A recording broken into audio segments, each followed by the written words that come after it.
Merci chers téléspectateurs. Binu balandi c'est possible télévision na kati na magazine na biso identité réelle. Émission oyo to concevoir ango pour na ko portaka en plus na kati na bomo na biso surtout na vie courante na biso expérience nyonso to kutana na ngo za l'expérience ya mabeza la ya malamu nyonso epesa na biso mayele po ndenge bakoko baloba mukati mbila oyo koyi na tongo apesi wa koya na midi mayele po eta ko ya lisusu mais soki wa koya na poko ko lisusu c'est que mayele bapesa ki osalela kité.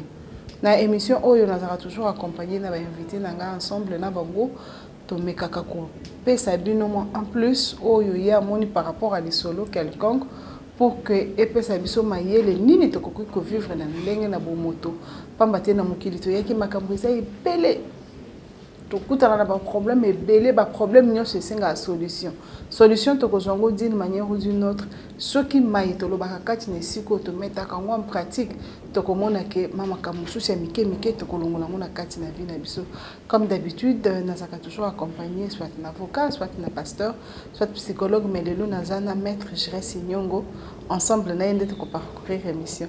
Bonjour maître Jires Nyongo. Bonjour madame Bia. Moi mikolo belé à maître. Tozali. Ah maître, pour nous oyo lelo na kembia. Ben so audience legi makas. Toya c'est invitation. Moi était maître. Pour nous oyo lelo na kembi lisusu makasi maître. Heureusement avec naïe. Merci beaucoup. Ndeka na lobaka merci pour la disponibilité na bino tant que tozaka na bino besoin boyaka pour comporter un plus na kati na mission na biso. Lisolo to memeli bino mokola lelo eza lisolo ya bandeko mibali mibale. Bandeko oyo le vrai ami, le meilleur ami de tokolo ba ezaka sou amitié te mais ba komaki bandeko na sens nini ba bandi classe ensemble. Maternelle, école primaire, secondaire, université ba silisi ensemble. Do bazaka ko tambola bango mibale au moni o ba benga ba bandaki kutu ko benga bango ba jimo. Donc baninga o ba lingana ki tellement que moko azaki orphelin de père et de mère. Mosusu ba parents bazalaki tango basilisi classe o yazaki na ba parents na sur place azu chance azu musala na province ake province orphelin azu musala na Kisasa abandi ko sala musala mais comme ndela sa facilita makambo communication ezali bazaki ka kosolola na téléphone de temps en temps boni mais o ya tikalaki na capitale esika azaki ko sambela nde esika azwaki musala.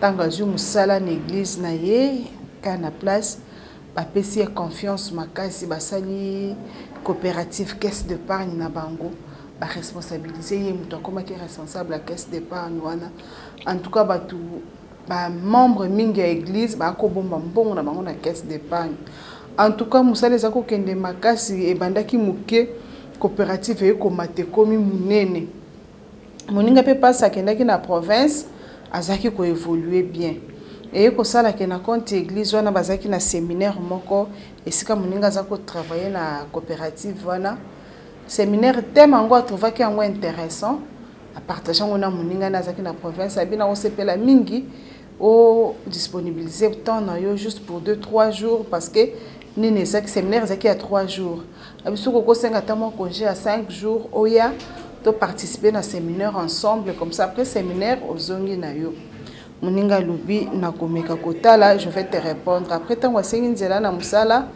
ba pesi congé wana a confirmer le moninga nanga na koya tango azonga ki avako vanda kana ndako wa moninga na ye aye kukuta moninga na ye babota maka bango ye na leki na ya mwasi tango bazaki bana mike leki akenda kovanda na famille ya ba parents na bango ba pauvre parents na bango ba kufaki mais tango asisi classe azu musala azu leki na mwasi ba komo vanda ensemble abandi pe kotangisa leki na ye classe ndeko tango aye babandi balandi séminaire na église ensemble séjour na ye sidi azongi asengi moninga na ye soka kopesa numéro ndeko na ye en tout cas sans arrière pensée sans likanisi ya mabe azu numéro leki na ye apesi moninga moninga tango azongi na province pa azi akomi abengaka leki na ye bazo solola ale bolingwe bandi okota aye komona ke alingi leki ya moninga na ye sikwa ako annoncer moninga na ye ndenge nini aye ko sala weekend moko boye aluki susu ma occasion aye na capitale abi akokufa nango na motema te fo avandisa moninga na ye en face ayebisa ye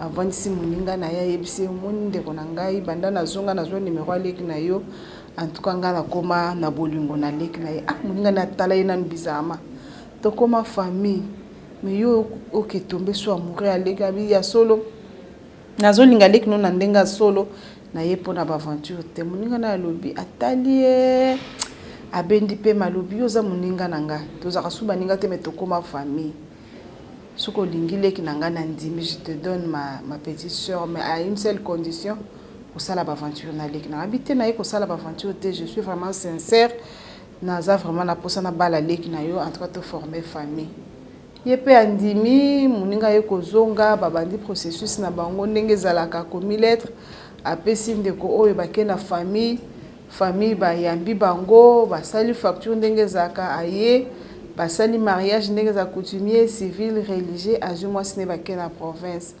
bakomo vivre continue kaka nde babenganaka en dehors ya kicamaraderie wakomi ndeko akomi beau frère parce que abalaki leki na ye ntango avandi kuna amoni te fasala abeta match azonga Kisasa abeti match esimbi azongi Kisasa aye azwi mosala abandi kosala azwi ndako azwi mwasi na ye mwana babotaki mwana moko ya mwasi baye Kisasa bavandi bakomo vivre ensemble ndenge balobaka kaka malere yaka kaka yo ozeli yango te ndeko oyo azwaki mwa problème moko na mosala ye kosila ntango mosala esili difficulté komi makasi ainformaki ame moninga na ye azwaki baproblème na mosala esili mais azobunda moninga na ye ayebisi courage bunda kaka ntango mosala esili garantie abandi okonsome garantie 1 mois 2 mois ntango amoniki garantie etikali 3 mois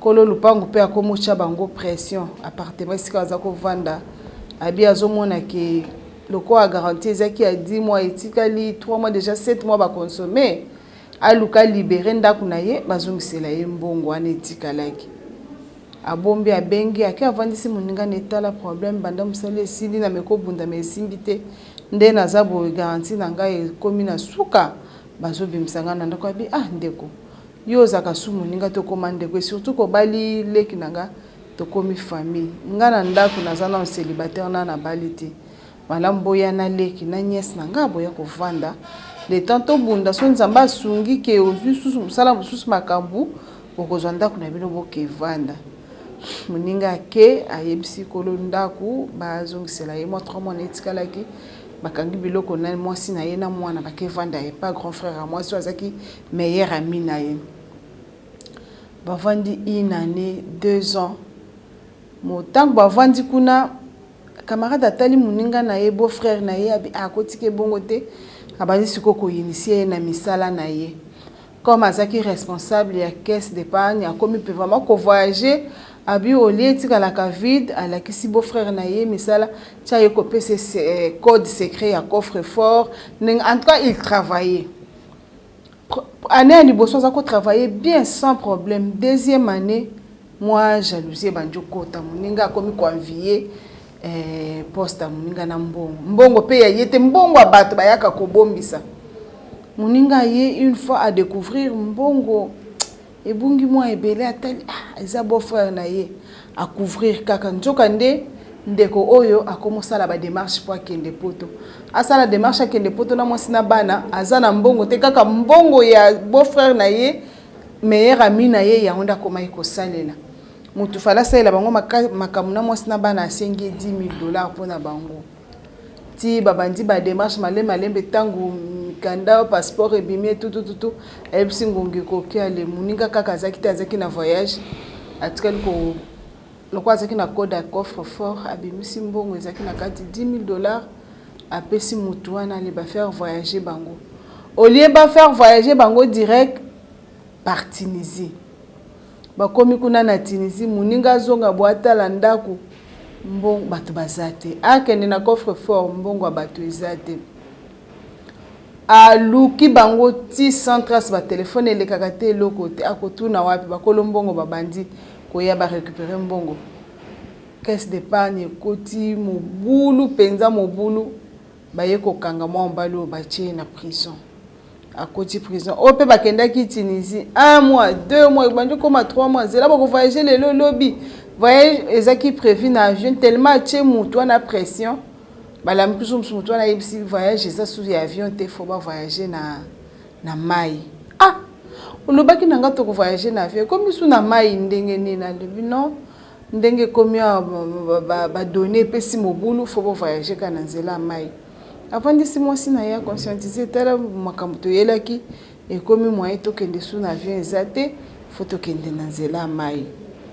Moi c'est le biscoto ça ni si to komia moyen ko retourner ezate to kende kaka.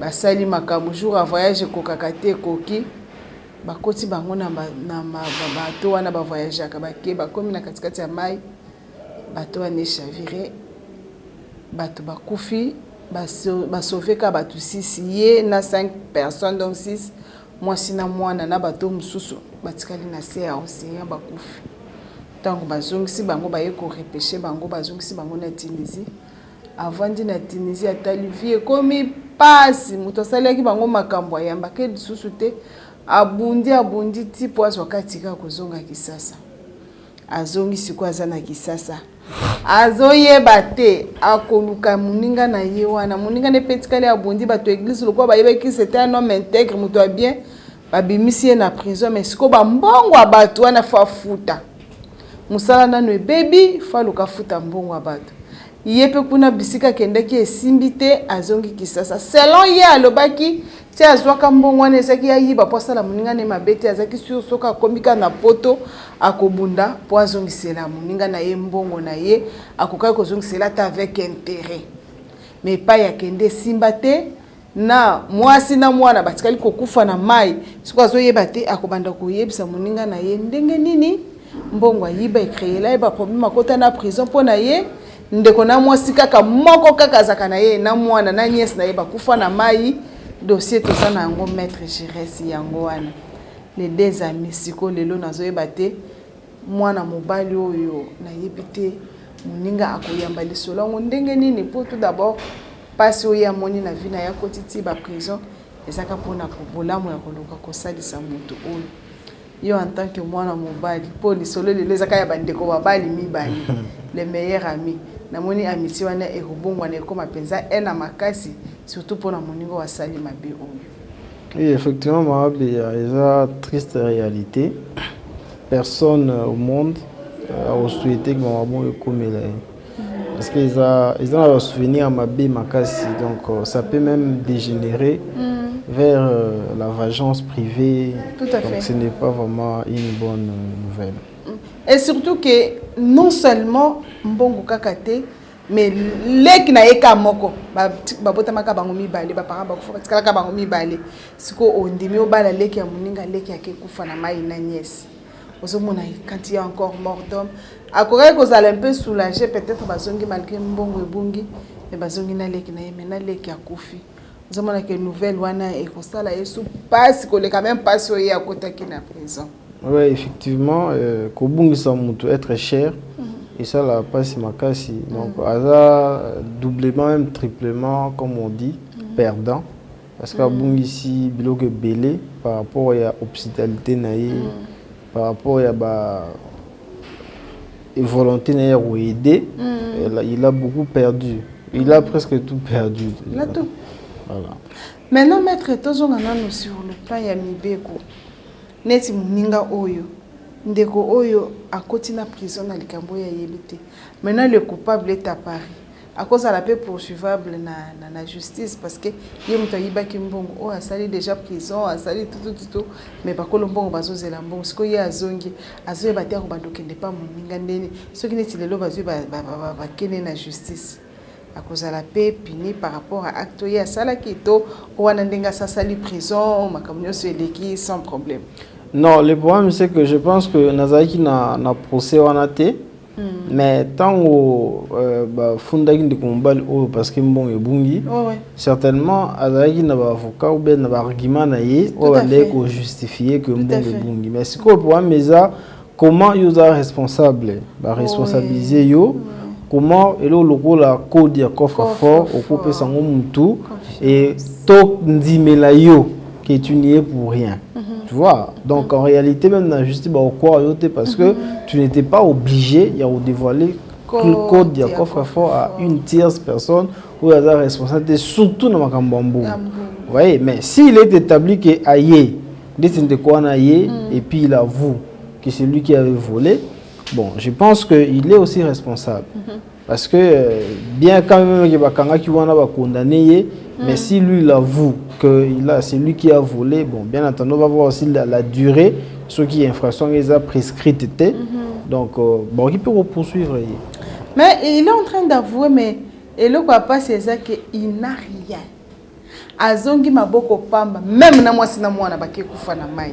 Il n'a rien. Attends le loba poursuivre pour quel but? Non, pour moi, mais ça que na droit, soit on doit devoir montrer quelque chose. Loi et lobby, les biens du débiteur présent et à venir. Donc, le législateur a autant la situation il y a les lotis. Il y a que les lots à bon côté, alors, tes biens présents et à venir constituent les gages communs pour les créanciers. Donc, ce que les lois en côté, lobby soit commis en haut, bango va poursuivre les paiements après. Donc, là, on a une seule obligation de prier pour lui, en fait qu'il soit béni et que nous on récupère l'argent. Mais pratiquement, c'est difficile. Dans Katia Lisolo, maître, moi je suis en train de tirer des leçons. Leçons à Liboso et abus de confiance. Moi, je suis à l'expérience de ma leçon. Il y a mis balai et ça y a envie. Quand tu n'as pas la chose, il ne faut pas envier le quoi moninga. Parce qu'envier qui poste à moninga, qui moninga ça l'ambon, et on comment il envier, basi puis oh peut basi confiance, il y a ça pési au coffre fort, yo comme il envier, mais c'est pas à toi moninga pési quand même confiance pour que tu te retrouves. Parce que tant que ça peut aider wana, moi bon wana ça ko sunga pour que yépe vivre na moi siné na moi. Mais il y a mon qui wana ya mukio ezako sunga muninga zako sale faveur te amona ki ka yibali bali par conséquent c'est ça il se retrouve maintenant même vide même moi si même nyo ezangote na vie niyo mutami beko habit de confiance ezaka punissable par la loi. Oui, effectivement, mais bah d'espèce bah d'habitude faut ba ko ça moi différence entre abus de confiance droit infraction na ko abuser la confiance en mutu ndé baloba ngo ko na bon moto na biso. Voilà, donc abus de confiance c'est ça infraction est puni par la loi dans les cas où vous avez un contrat na mutu à confier locaux pour que ça nango et locaux tel ou pesa mutu tel mais yo au ça il y a un makambu mususu. Voilà les infractions il y a abus de confiance. Alors maintenant, dans le cas de l'abus abuser de la confiance dans le sens courant, n'est-ce pas? Alors, on a vraiment infraction au vrai sens du terme, mais ils ont makambo et comme il a rabattu en tant qu'humain. Ça veut dire que moi je suis juriste. Peut-être que opinion dans le CP ça va tout. Mais d'expérience, peu importe statut naïe. Il reste un homme. Tout à fait. Donc, quand tu as affaire à un homme, il faut te dire que je risque trop. Tout à fait. Alors, ceux qui battent tout bas dans l'appréhension, et alors, la situation est comme il a battu, il y a non, personne ne peut bon. Il y a personne qui a un papier. Il y a oh non, et bon, mais pourquoi on a bangate? On a bangate pour le cœur de l'homme. Voilà, non, il faut un banga. Alors, ceux qui Olingina bangate, rassure-moi qu'il y a bangate, ça la papier. Tout à fait. Vous voyez, donc, Babylone, on est comme dans la société, il y a bon parce qu'on a la confiance dans le monde. Nous avons tant qu'on traite dans le monde, il y a un risque. Alors, il faut mettre en place un mécanisme, il y a aussi protéger. Voilà. Maître Giresse, tous on a nous, les sous. Si on a na makambo mbongo, maintenant il y a mort deux personnes.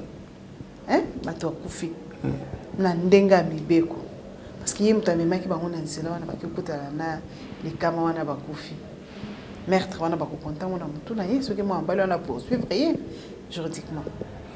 Bon, écoute-moi ba aspect belé parce que le la liwa pour que ba poursuivre mutu il faut qu'on amener ba éléments certains ou probants je dois attester qu'il est soit auteur, soit complice.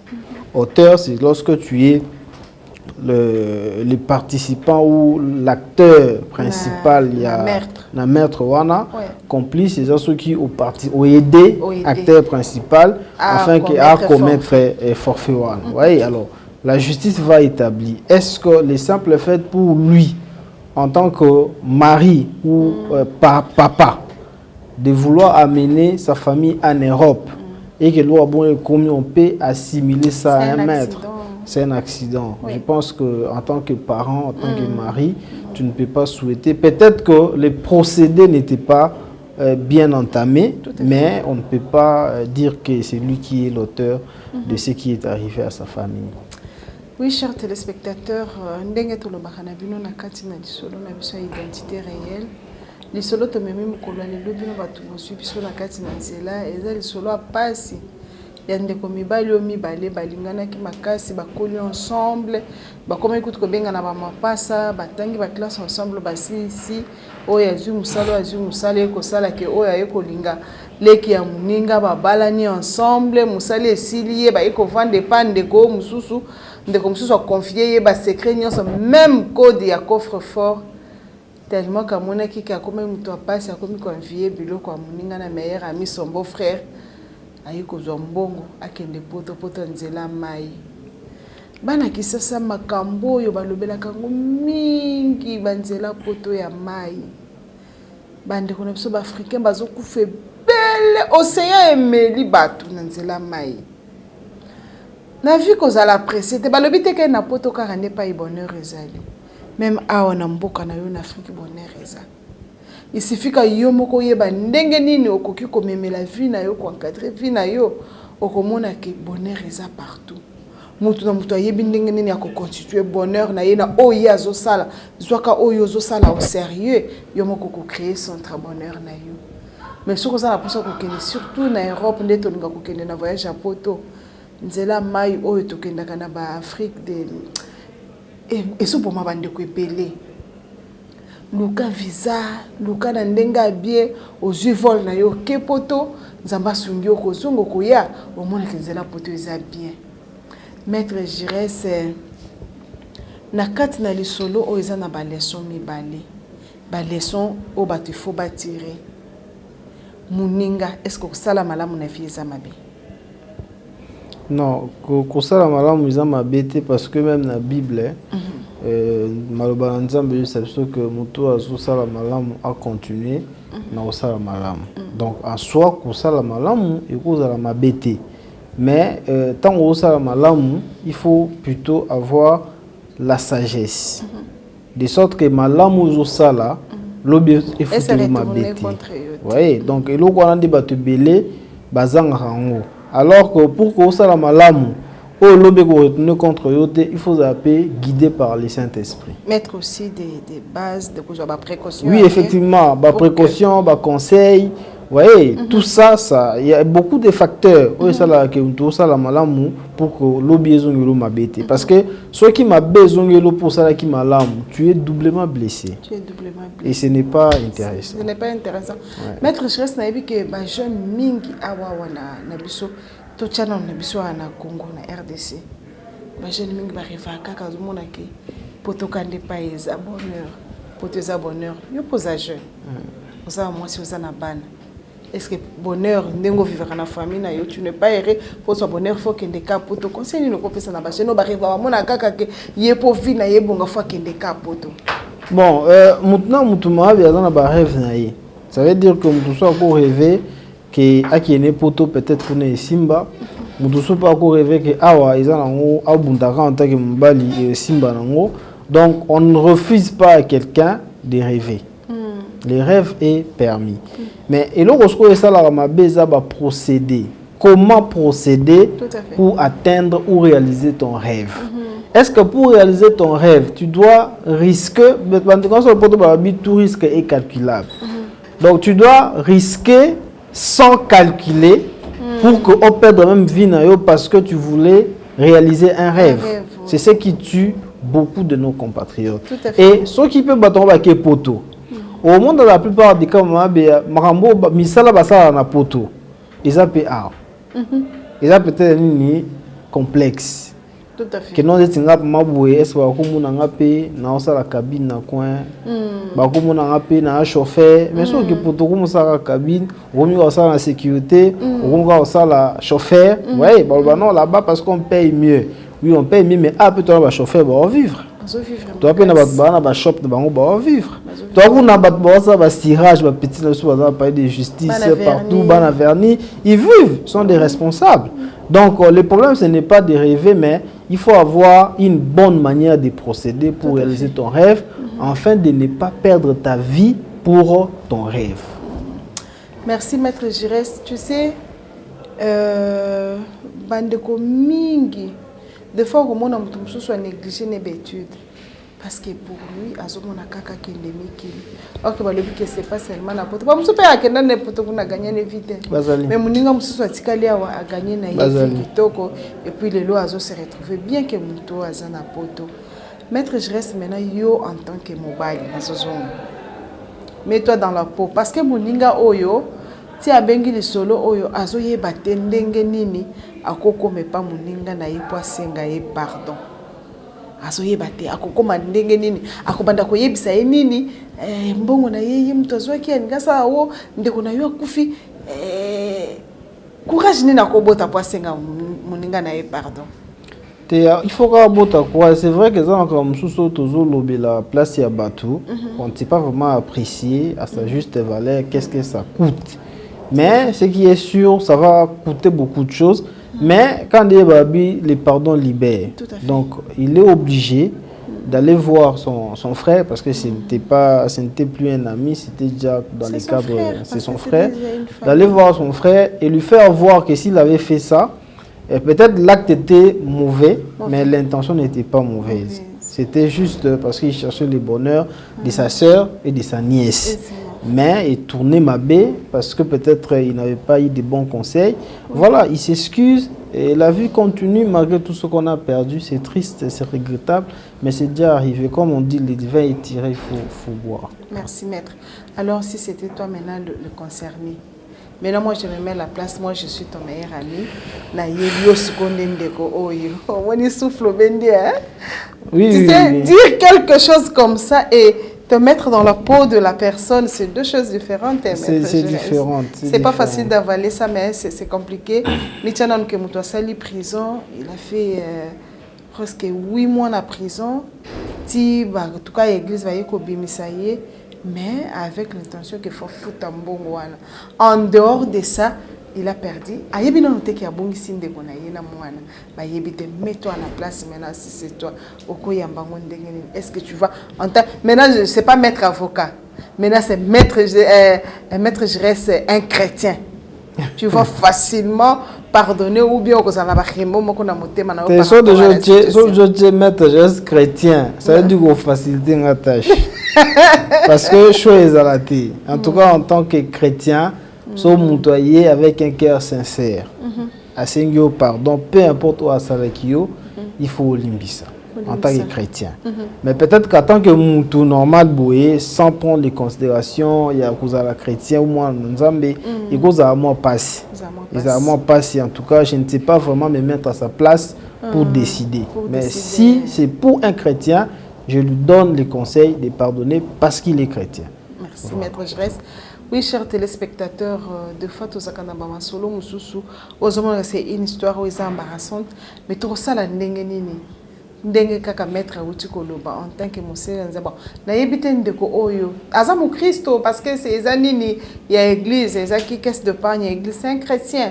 Ayebi nzamba, ayebi liloba nzambe, le quoi bana nzambe pe bazwa ki tan ya ko bimisaye na boloko. En tant que chrétien, il faut qu'on limite ça. Mais d'abord, moto boto yebi qui est passé. Ok, pardon et libéraka. Ce qui peut-être moninga o azu occasion ya koya ko senga ye ki alimbisa ye. Ce ka limbisi ye vraiment sincèrement akomona pe makamususu ko fungwa mela ye ba nyongo wana akofuta nzamba ko nzambe kaka o ya pesa ki souffle de vie ya ko bunda kwa sala o azaki nango nzambe wana ko tika ye te akopesa ye pe makoki mususu a recommencer vie na ye mais ya pas ezaka keke la seule unique ndeko azaki na yasa bungisi mais nzamba ko consoler même à travers ye akopesa ye bane belé o ba ko remplacer ndeko na ya mwasi maître je reste comme na souke émission pambate ngongese koki bidika sabandaki ko signaler biso bandaka la minute c'est koki mise en demeure lilo basuka nini okozala nango par rapport à lisolo oyo lo basuka eza na opesa kaka conseil parce que identité les a en soi des conseils. Oui, donc on a bandé qu'on a biso ba frères ba congolais congolaises il faut pas oser apprécier la vie so ozo opportunité autant en classe tanga ya solo so ozo opportunité au beta bali na série so ozo opportunité à oteka mai na série de sorte que de loko ozo sala nzamba bi comment ko orienter vie apprécier ils en a sens fondé au bunda so ko bundi à tout qui malé bilwa koba ou comment on a destination. Merci maître Giresse.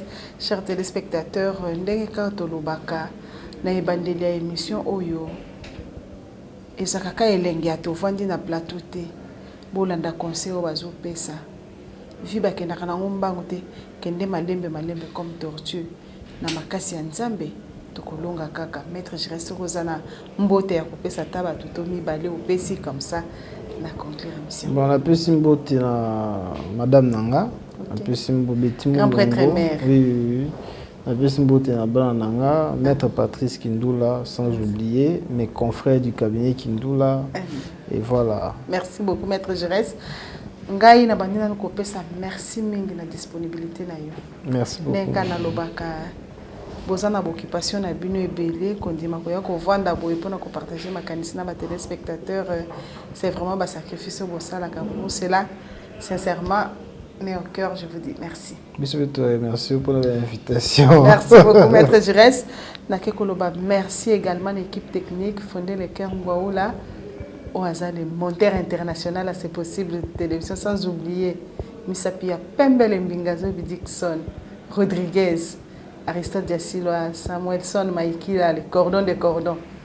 Et toute l'équipe de C'est Possible Télévision, sans oublier notre DG, Madame Ortiz Luntadila, Kindula, Maître Patrice Kindula, Binognon, Sobande Konabiso à BRDC, C'est Possible Télévision, CP, KLHP, Nalingi Binomi, Mbote Nabino, Tokotani Balasima.